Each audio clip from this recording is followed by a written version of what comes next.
on, guys? It's your boy. Welcome back to another video. So today is kind of going to be a really exciting thing. So the other day I was recording a video. It's kind of like in the wake of the live action Little Mermaid movie that I thought was really good. I was talking about Pixar movies that I think could potentially be made into live action movies. I recorded that video, I started editing it, I did a lot of work on it, and then I accidentally deleted the video. So I need to re-record it one day, but that's going to take a lot of time and effort, and I do not currently have a lot of time. So today I wanted to come by and do a quick little fun video that was kind of based off of something I was jokingly talking about over there. I was talking about how they should make a live-action Cars 2, because if they made a live-action Cars 2, I don't think there's any way it could possibly be rated PG. There's a lot of torture scenes in it. There's a lot of like sexual innuendos, a lot of bad jokes. Holly Shiftwell is like implied to be like a very sexy car and stuff like that. And there's a couple scenes in there that are kind of like, okay, if this was rated PG-13 and it was a live action movie instead of what it currently is, I feel like there was definitely room for there to be a lot of fun, interesting things there. So today, the concept that I'm going to be working with, though, instead of talking about actual stuff that would happen if they made a live action Cars movie, I mostly want to talk about a fan casting of all of the characters in that movie. So to get right into it, I want to go ahead and say this is a very unrealistic thing. This would be a very, very expensive movie to get all of the actors and stuff that I'm currently going to say on here actually in the movie, but this is just for fun, obviously. So we're gonna go ahead and kick it right off. Lightning McQueen. Who would I have playing Lightning McQueen in a Cars 2 movie? And by the way, the live action Cars 2 movie, instead of, obviously there being cars that are animated to be live action, what it would be is there'd be a NASCAR racer who is world renowned, one of the best NASCAR racers in a really long time. Somebody like Jeff Gordon level, or maybe like the new Dale Earnhardt or something. But basically, incredible NASCAR driver. He just won like 3 back-to-back Daytona 500s. He is like the guy over in NASCAR, right? And some F1 racer decides, hey, I want to challenge you. And then they kind of turn this into a giant thing where they're like, you know what? Let's make a giant World Grand Prix and have courses from all around the world and have different racers from all around the world driving their regular cars. So there will be NASCAR, little stock cars versus giant F1 cars, and it'll be a great story. It'll be fantastic. And what's it called? Some big rich playboy who we will talk about later is going to be sponsoring it. So right off the bat, I think that this famous NASCAR driver should be played by Taron Egerton. A couple reasons I say this. One, he has so much charm and charisma, and Lightning McQueen in the movies is supposed to be a very like charismatic, very like hotshot, and I don't think there's a lot of leading men right now who have that same charisma, and I think could play being an asshole, but we still love him as much as Taron Egerton could. And then also, I just think he is one of the most fan-casted people ever, and I think that it would make so much sense for him to be fan-casted in this as well. And I think that would be so much fun. I genuinely, for a lot of these characters, I looked up a couple of people. For Lightning McQueen, I said Taron Egerton, and I went on to the next one immediately. So there's that. And then this Italian driver that is challenging him, and is this F1 guy who thinks that he's the absolute shit. I had a couple of decisions for this. One, I had Timothée Chalamet just because for some reason he gives off the vibes of Francesco Bernoulli to me, because he just seems like, one, a mama's boy, and for two, he seems like the kind of guy who could definitely play cocky and thinks that he's the absolute shit. And something that I like in Cars 2, they don't really give him much of a story, but like in this, they could give him a story of him being a young hotshot who's like, since he started racing, has been undefeated, and that's why he thinks he's the absolute shit. So Timothée Chalamet, I think, could work for that.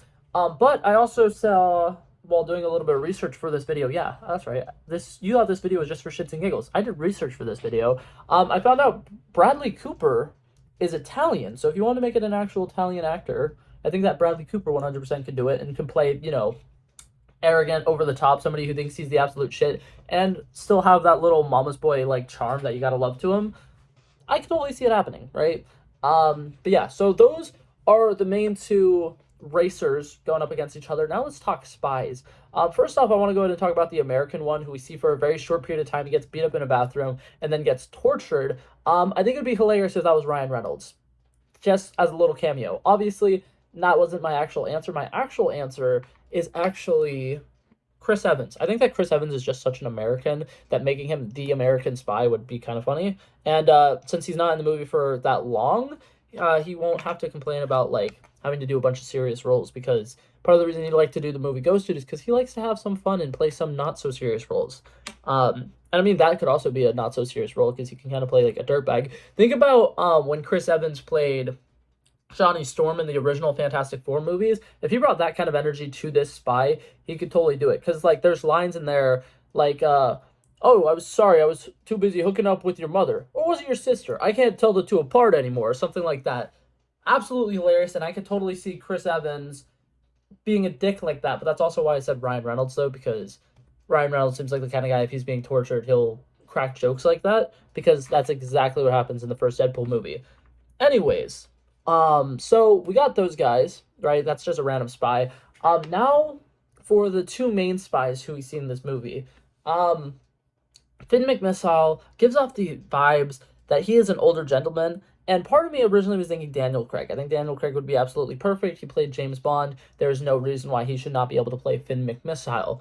But then I also started thinking, what if we wanted a younger Finn McMissile, somebody who like clearly has like the physical attributes that somebody who's a very young and talented spy would have?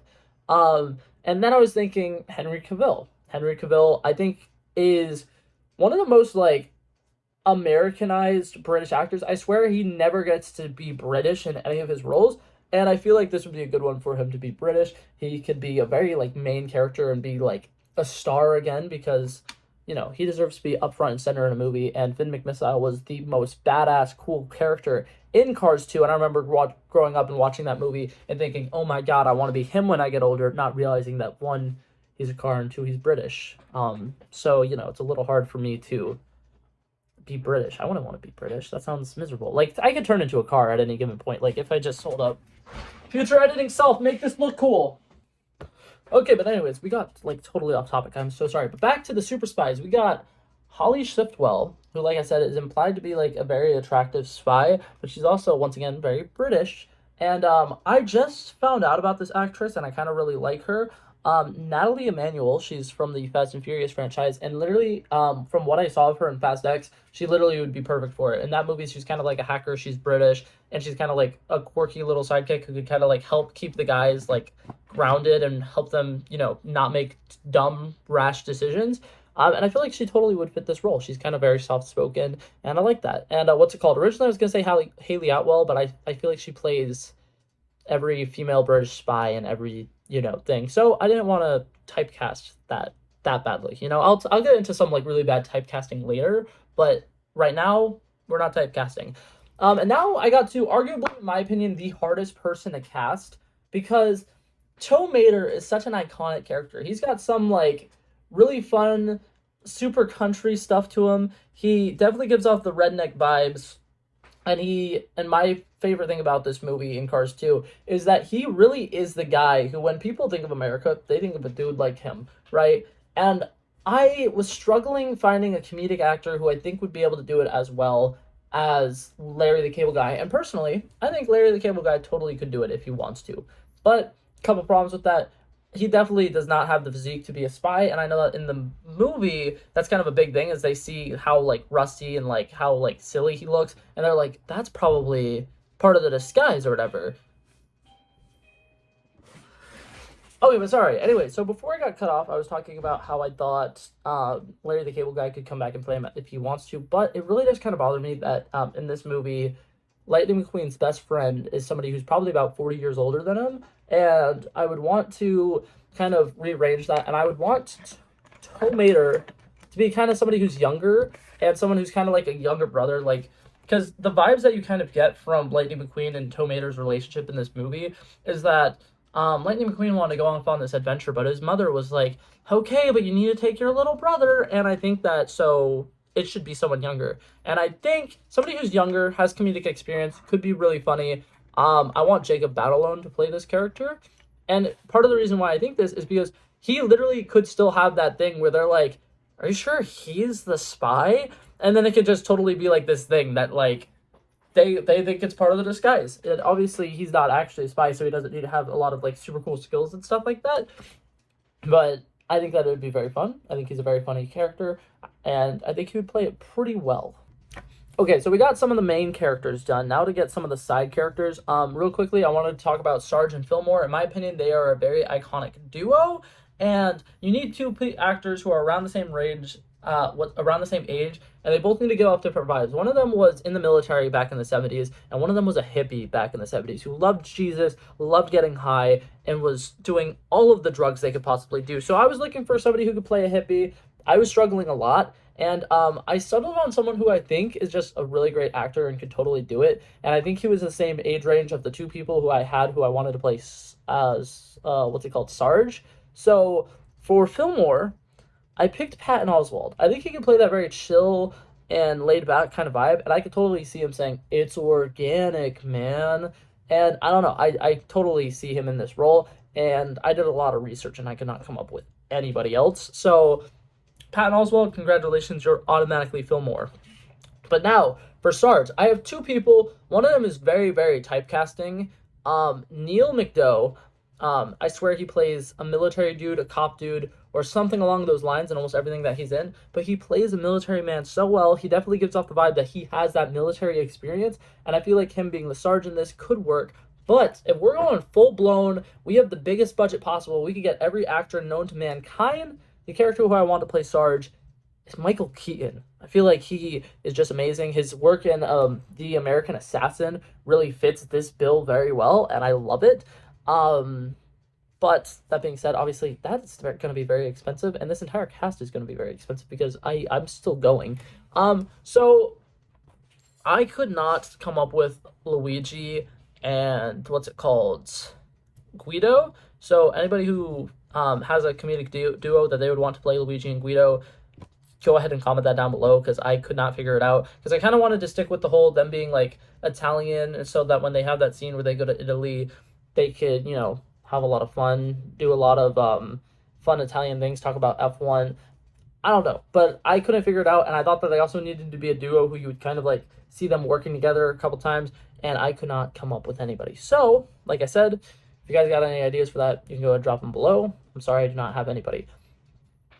But now, I want to talk about the big bad of the movie. The guy who literally everybody is going to be like, wowzers, wowzers, wowzers. That guy's evil? No way. So you need somebody who's charming, someone who definitely seems like they would be a good person, someone who can play good, but can also play evil, and somebody who you look at him and you'd think, okay, he's probably a good person. He's doing something for the cause of good. And I want him to be on the older side because that's a big part of the movie is he's breaking down, and that's part of the reason why he's doing some of these sketchy things that he's doing is because he really needs to find a cure for something that is going wrong with him. I didn't really get that deep into the story of why he needs that part, but that's the Cars 2 premise, so that's going to be this Cars 2 premise.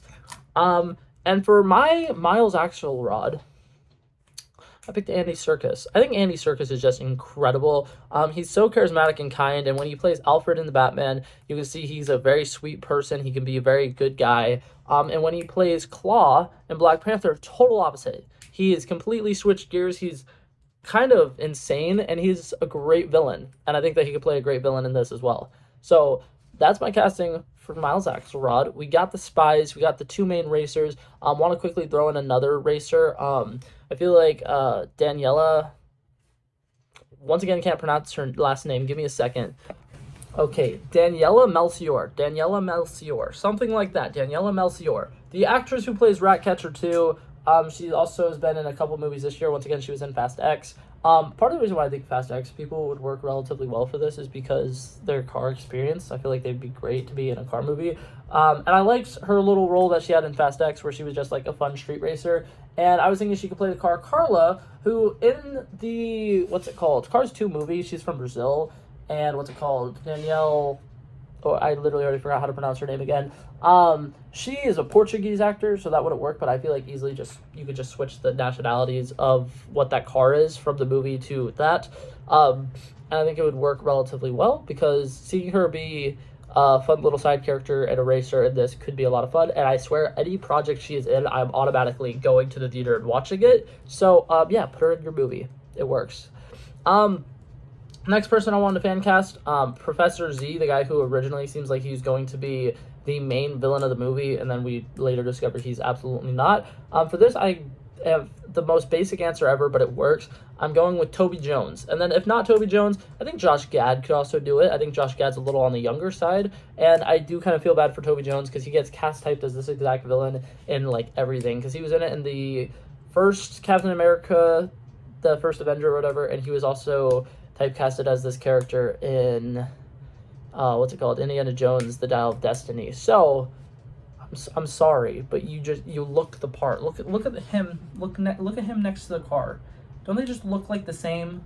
They look pretty similar. Okay, I'm sorry. I didn't mean to do that for you. Also, I wasn't gonna go this deep, but I kind of like this idea. So for the two main lemons who we see a lot in this movie, who are kind of like always going around and just, you know, being like kind of like the main two agents for this evil organization, I'm thinking people that have to be on the older side, because once again, in that movie, the whole thing is that they're lemons and that their cars are falling apart or whatever. But for these people, they're older and they're going through some disease that is making them fall apart and they really need some cure. And for that, I think that these two old men should be Steve Buscemi and William Dafoe as those two cars, right? Wouldn't that just work so well? Once again, this is not an actual thing that's happening, so this budget film, we don't need to imagine a budget, because yes, this would be way too expensive to get all of these massive actors for these tiny roles. I don't care. But yeah, so those are some of the main cast people. I am got two more that are kind of like really small characters in, what's it called, the actual Cars 2 movie. So, what's it called? We have Doc Hudson, who isn't even actually in Cars 2, but I do think that they should definitely pay homage to him a little bit more in this movie, that, you know, he was somebody who was definitely a mentor to Taron Egerton's character, and for that role, an older gentleman who is a great mentor, somebody who was great at racing back in the day.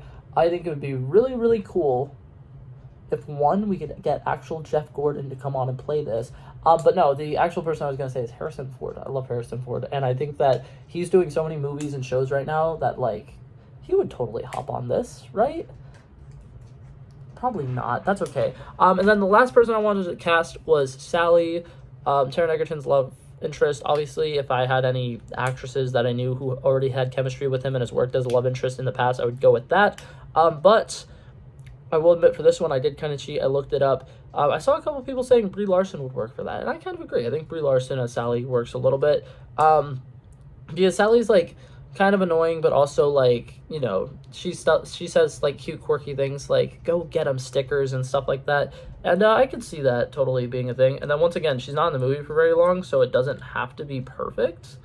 But yeah, so those are all my castings. Obviously, I'm missing quite a few characters because this movie had an insane amount of characters in it. But, yeah, that was it for this video, guys. Hope you guys enjoyed it, and I'll see you guys in the next one. Peace out. Bow. Bow, bow.